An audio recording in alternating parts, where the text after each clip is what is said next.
Full speed ahead. So here we have, how's that? Full speed ahead, come on. Godspeed.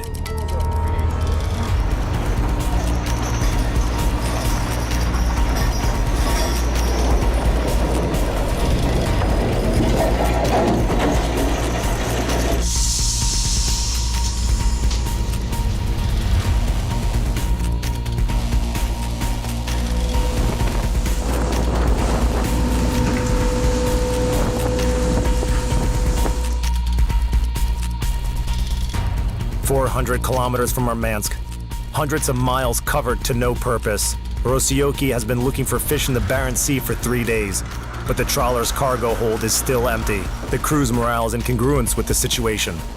Stop! Stop! And on top of that, the harsh nature of the Arctic is making itself felt. A Force 5 storm worked up its rage.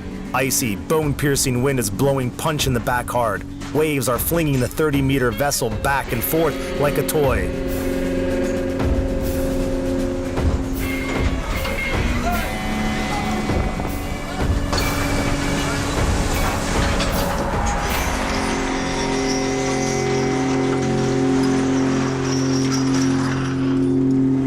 Where are you dragging it?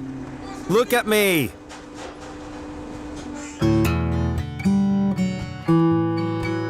The captain's on the bridge. His stare is flipping all the time between the screens and the waves in front of the trawler. It's 5 in the morning, not much sleep. 4 hours is a luxury. The boat is small. Everyone's dealing with fish, and I'm here all the time. Roads and trips we go.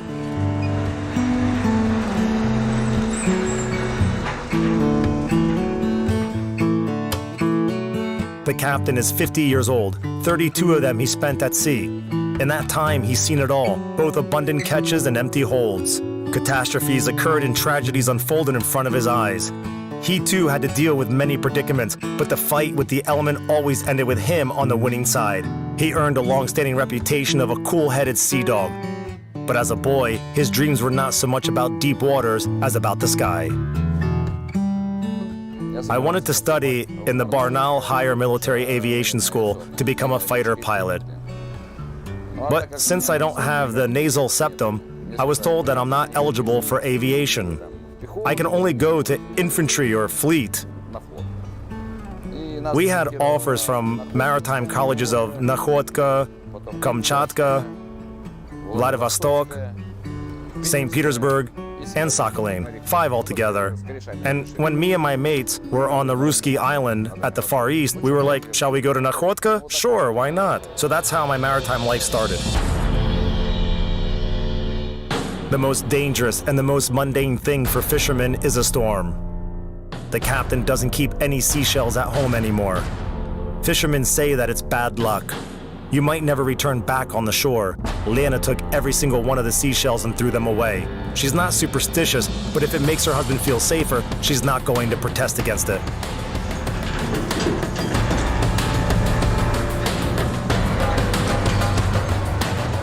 Once again, the trawl is being pulled up on the main deck. Everyone is watching the net as it emerges from the deep waters with genuine interest. At this minute, fishermen look much like the miners looking for gold. It happens all the time. You run around for 1, 2, 3 days with no result. You know the fish is close, but you can't pin it down. But then we find it anyway. It's in our blood.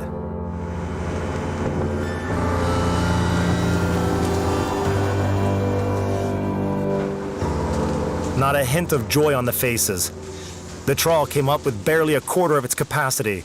At the most, it's 2 tons of fish, while the goal is 7. Luckily, there are several more days of fishing. Enough, Sanya. Help Nikolaich with the sacks. As soon as the trawl is emptied of the fish, it's thrown back into the sea. Rosyokhi's catch leaves much to be desired.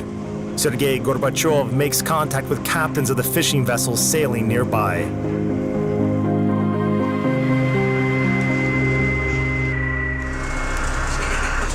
Hello, Uncle Sasha.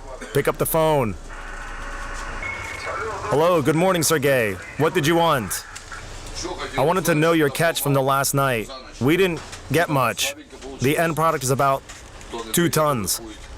But the fish is small. Again. Yesterday we got 3 purses of cod, 120 or 110 meters. I'm freaking out already. Basically no fishing, no haddock. Where did it go? I have no idea. That's it. It's beyond me. Captains are competing against each other. But here, at the open sea, survival depends on mutual support. That's why captains share the best fishing spots. Listen, and right now, do you get any readings? No, Sergey, nothing. Maybe just a few scattered ones. I heard Angkor was prowling around there. But Nerpa pulled up a lot. Aleut was also prowling there, but then Arkasha ran off to the top of the 5th. He said it's also haddock, but bycatch makes it fussy. So he ran off. And why would he fly to the other end of the world, not capable of talking? If he'd have asked me, I'd say that 10 miles to the south, you can get 600 kilos of flatfish. The last trawl brought even 800 kilos. The fish cannot be stored on the ship for more than 7 days. From the moment the first trawl comes up, there's only 1 week to fill the cargo holds, return to the shore, and sell the catch. A person shows his real worth when things get rough. And at sea, things are rough for everyone. I don't dream of fish. I do dream of vessel repairs, though. Yes, vessel repairs. And sometimes I even talk in my sleep. So in the morning, my wife would say, I guess you were repairing something in your sleep again because you were shouting a lot.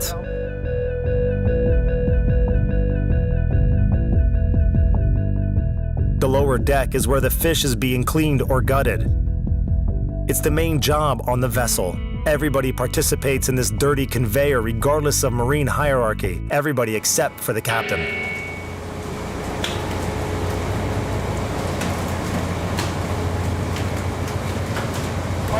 Let's go!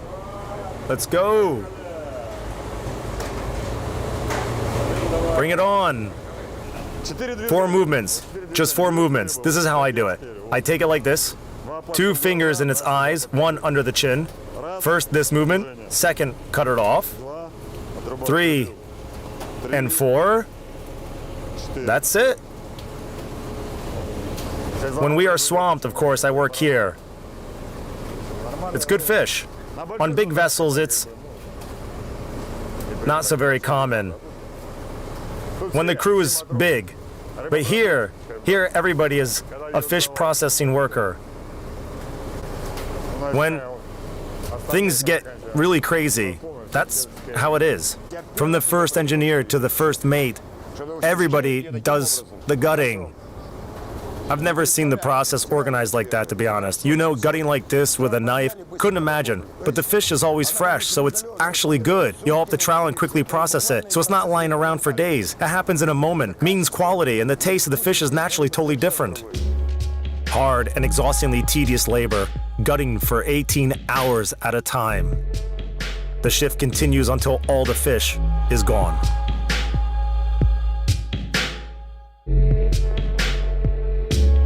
For fish to stay fresh, it has to be quickly gutted, covered with ice, processed. Then you can have a tea break. Of course it's hard work, who would argue? But it needs to be done. Not much choice. You know, people have to eat nice, tasty fish. Am I right?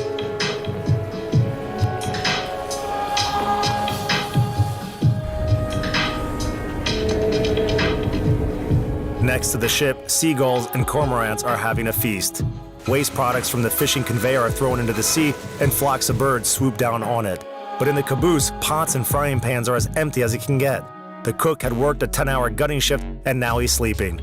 The captain is reduced to eating instant noodles. No, he's resting now. What time is it? He'll wake up at 8, cook lunch by 12, and then work the fish. So we stick to noodle bricks for now. Our cook cannot always prepare food. Sometimes the ship's rolling, for example. So you sit down, eat quickly, and keep going. How was the night fishing? Not very good. We got 2 tons? Yes, pulled up 2 tons. We'll set the trawl again now. The first mate will set it, and we'll keep fighting. Good morning, Sergei. Good afternoon already. On a morning comm session with the vessel sailing nearby, Gorbachev couldn't resist telling about his meal. But he didn't get any sympathy. Captains of high latitudes are famous for their ironic set of mind. Well, whenever I meet you on land, I wouldn't say you people lost a lot of weight. On the contrary, your faces are growing and growing like weeds. So don't pretend like you are starving. A new day, and it's force 5 storm again with headwind blowing at 20 meters per second. But the holds are still half empty, so the fishing continues. Once more, the trawl rattles overboard.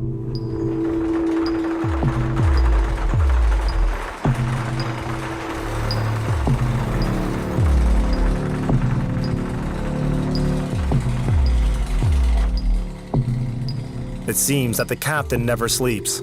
Several years ago in the vicinity of Spitsbergen, he got relaxed for just a minute and the vessel almost upended as a result of icing up.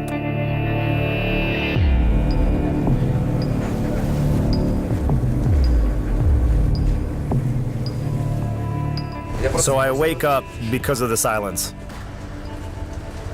It's quiet. I jump up, rush to the bridge. My first mate was really young. So what he did is, he heaved too. And the ice we had was like, from this, it turned into this. The ship is heeling. So I gradually start straining the angle of list. Little by little, I caught the wave. And I say, guys, just a bit left. Let's break our way out. So we broke our way out. The effort it took us. Otherwise, we would have just flipped over. If I didn't wake up, who knows how it would have ended.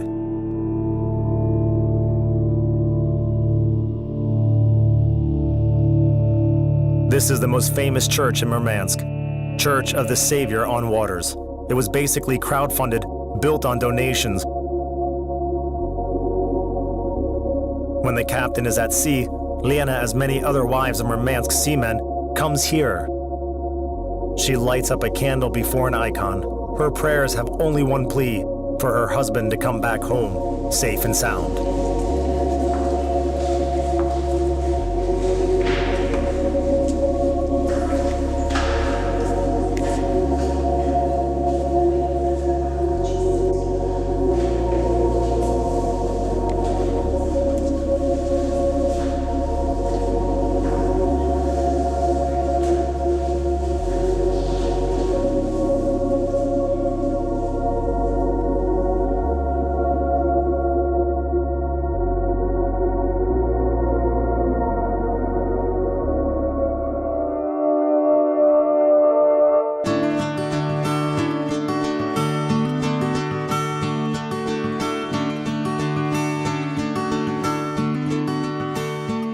Fishermen don't follow the time of day.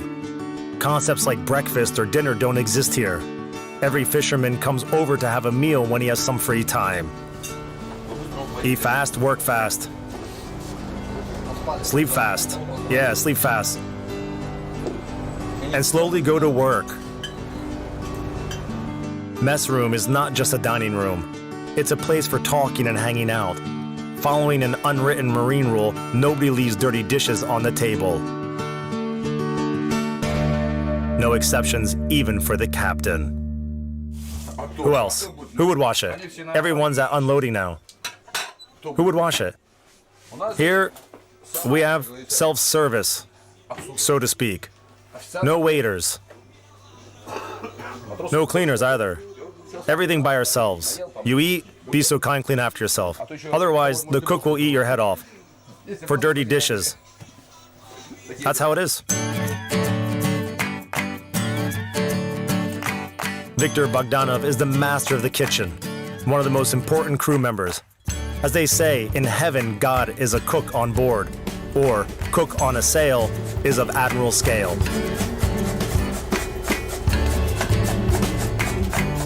The first time he ever set sail, Victor wasn't following his heart. They drafted me, put me on a train, and sent me to the north. You can say from the backyard of Russia. The first several months, Victor was dying to return home, to get away from this rocking, closed space and ice-cold wind. He would have never believed that after serving in the Navy, he will end up working for 30 years in the civil fleet. I mean, nobody is forcing you or dragging you here. I came to the office. They offered me a boat. Will you go? Sure, I'll go. The papers are sorted and that's it. If you don't want to go, it's your business. This is just a financial question. Because on land, I cannot earn this amount of money anywhere. The menu is that of a regular eatery: borscht, cutlets with spaghetti, chicken with mashed potatoes, and of course, fish. No way around it when you are on a fishing trawler. Guys eat everything, literally everything. I just need to cook it. They like all of it. Soups, meatballs, meat soup, absolutely all of it. Fish soup too. They ask me to make a fish soup from something special, but we have only haddock here, so what can you do with it? Nothing really. The entire fishing fleet is facing a sad fact. The fish have left. Where? Why? For how long? Where to look for it? Nobody knows. Sadly, that happens. The trawler's stumbling around the sea like a blind kitten. At moments like this, everybody's looking up to the captain, and he's looking at the screens. Haddock mostly sticks to shoals. Yes, to shoals. Shallow waters, like 120 meters, 110, 90, 50 meters. That's her place. And cod likes bigger depth. But in summer, cod also resurfaces to 50 meters. You can detect it only by the readings. Haddock, cod forms these sort of bushes like here. And haddock stays in clouds, same as capelin clouds. It shows in red, really like clouds. So the readings help you to determine whether it's cod or haddock. Intensive red on the screen represents dense schools of fish. But when the sonar stays silent, the last resort is intuition. That is the fishing instinct. Over here is where haddock is usually caught. Over here too. You can catch it. 116 meters, 115 meters. It prefers to stay on sandy soils. It likes to poke around in it to find all sorts of worms there to eat. But cod is a predator. It needs a different kind of food. We simply messed up here. We should have rolled down deeper to have a look, but we went another way. Anyway, as they say, every day is not Sunday, so now we are in a pickle. I think we'll just keep going and everything will be okay.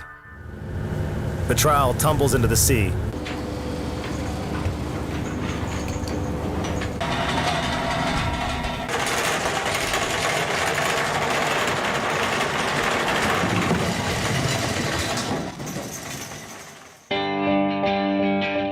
And finally, a long-desired catch. The captain makes a visual estimate. It's at least 5 tons. As seafarers say, fish is like a prodigal son, always comes back. Yeah, that's our job. Like gambling. If you have a streak of luck, then it's okay. Sometimes a couple of hauls make all the difference. We play till the end. We never give up. A couple of hauls makes all the difference.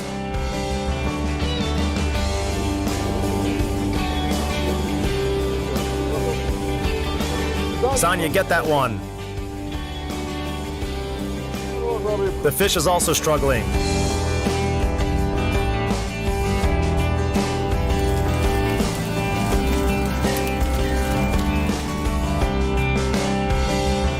This is the perfect size. Makes for a stable fishing. We load the bunker and set the trawl again. If it's bigger than that, we have to wait before the nets are empty, then gut the fish, and then set the trawl. We lose time. And this is the sweetest catch. Good fish, calm sea and everything. The lower deck is buzzing. It's gutting time. Carcasses are rinsed in water and stocked in refrigerator holds. This is lumpfish. Got caught in the trawl. It's a so-called bycatch. Its flesh is not for eating, only its roe is. Flatfish, this is Atlantic wolffish. And this striped blue one is the northern wolffish.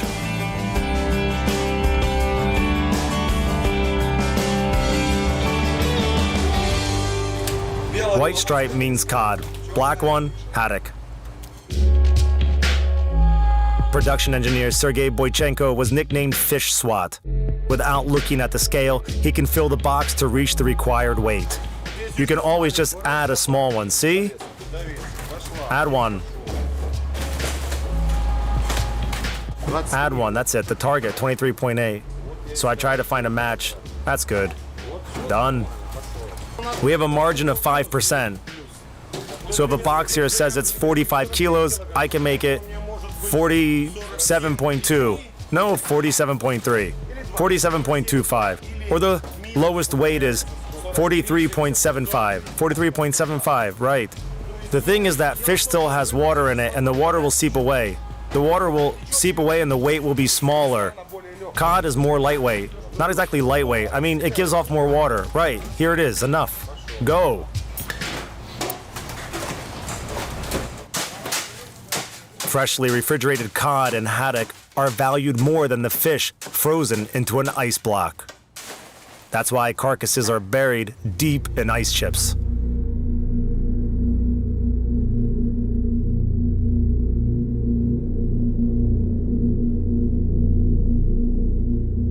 The trawler has been at sea for 5 days, but so far the tour cannot be called successful. Cargo holds are not full yet. There's not enough fish.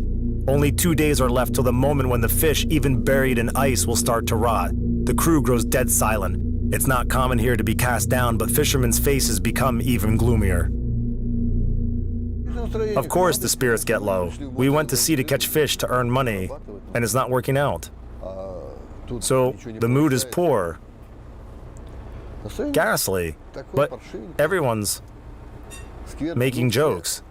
Thank God we can go home now. But I have this nagging thought. What's the point?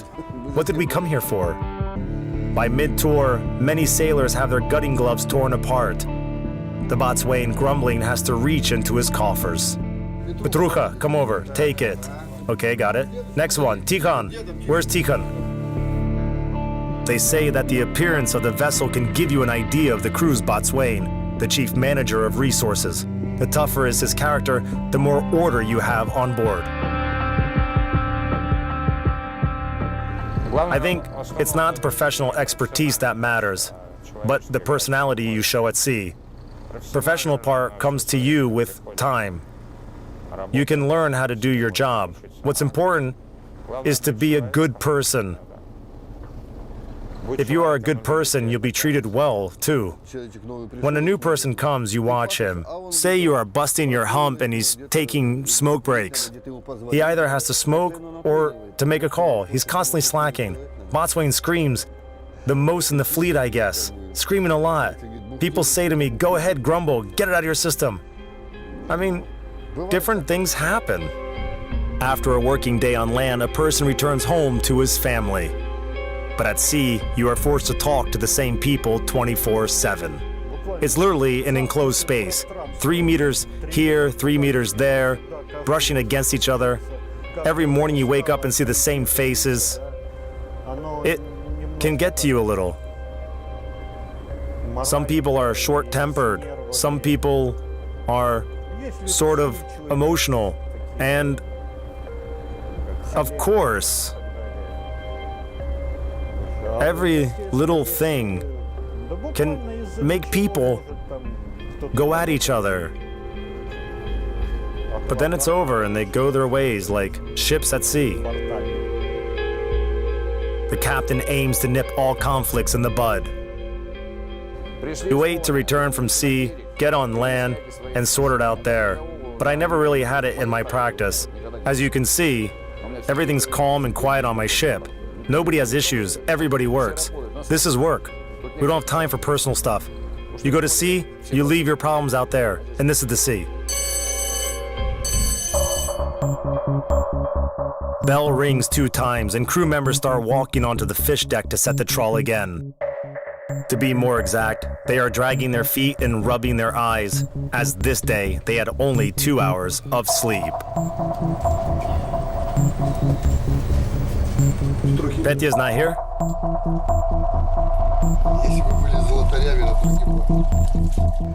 Sanya, give Petya a nudge.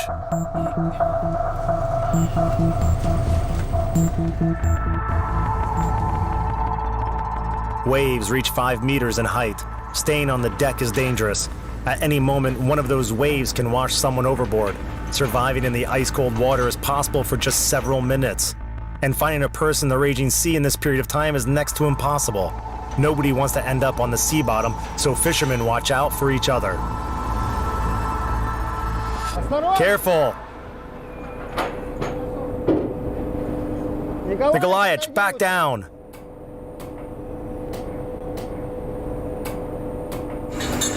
In this weather, dangers are lurking everywhere.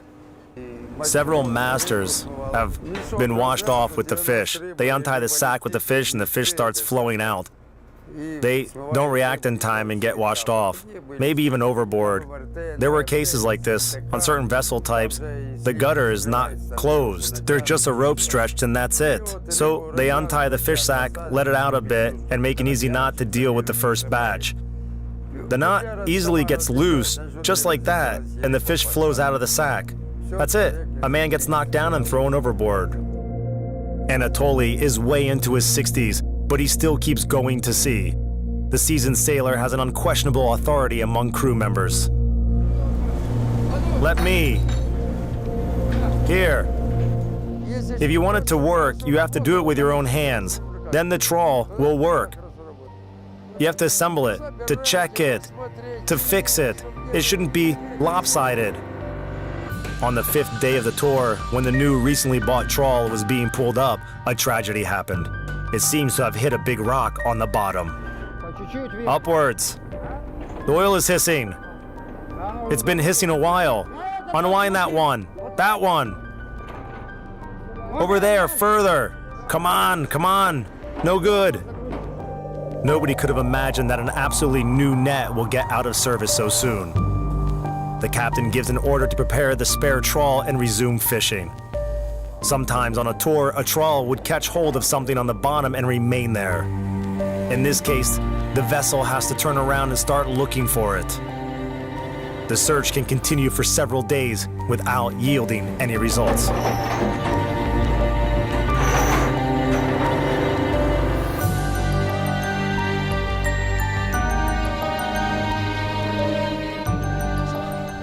Doesn't it make you feel bad after all the work you've done on it? Big time. How can it not? It hurts. Oh well, I'm gonna go. There are some areas where you set it and bam, it's gone. I had this navigation officer once. We were working to the southeast of the Bear Island in the Norway area. And I tell him, here you have to stick to the passage. But he deviated for half a mile. The trawl just snapped off. Bam! And it's gone. The 6th day of Rosioka's sail. Cargo holds are filled on 2/3. A little bit to go.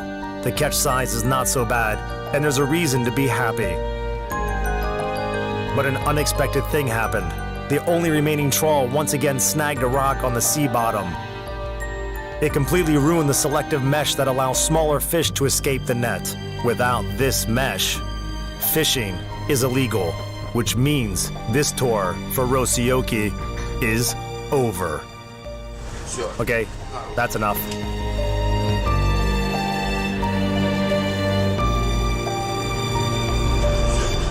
Let's get going. Homebound. Finita. We're going to Treebrika. The storm, needless to say, we need to hurry. Even if we spend 10 hours on repairing it, we still won't be able to set it. We are running out of time, so we are going to Treebrika port. You look out the window and think, my God, the ship might be rocking so hard at sea now. How are they doing? Yes, it's hard. When they have this men talk, we always listen. What's it about? What happened? Because they prefer not to talk about things. So I overhear something and then start asking little by little what happened. Everything's fine. Tell me what happened. Until he says,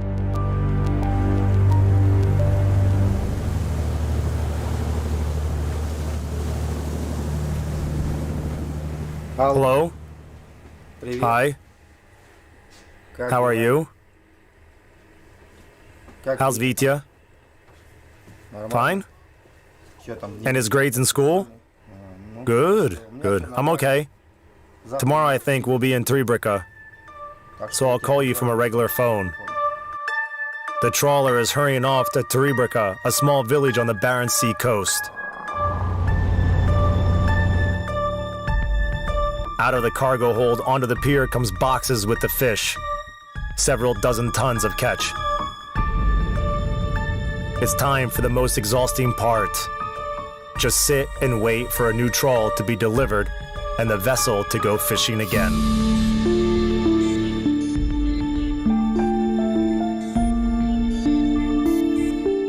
The captain doesn't really know himself where his real life is. On land where his family is waiting for him, on here at sea where you have constant rocking and monotonous food, but also the special feeling of freedom and the excitement of fishing.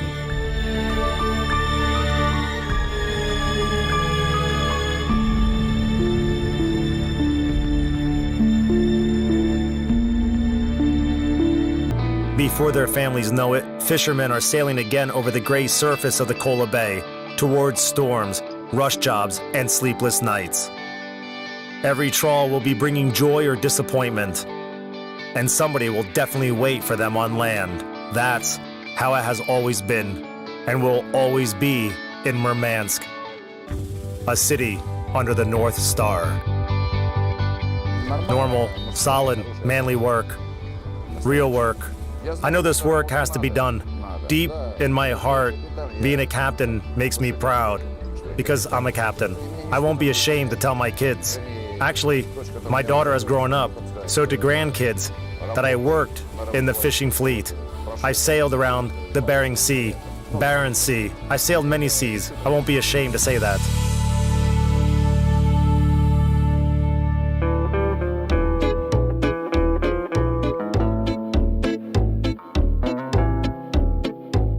Всем делам моим на суше вы парики, и назло моим заботам на земле. Вы возьмите меня в море, моряки, я все вахты отстаю на корабле. Вы за мной пришлите шлюпку, моряки, поднесите рюмку водки на весле.